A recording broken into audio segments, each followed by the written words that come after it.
Hello everyone, today I will tell you how to download Ccleaner. Disable the antivirus on your computer. Step 1. First we need to click on the link under the video and download the file.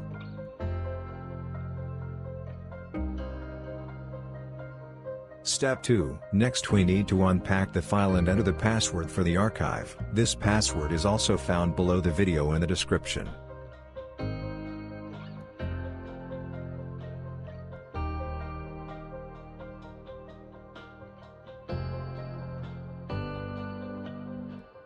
Step 3. Next we simply install a program on the desktop and run it.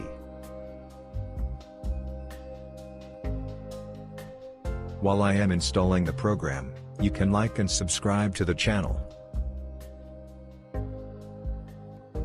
That's it for me. Thanks for watching. All bye.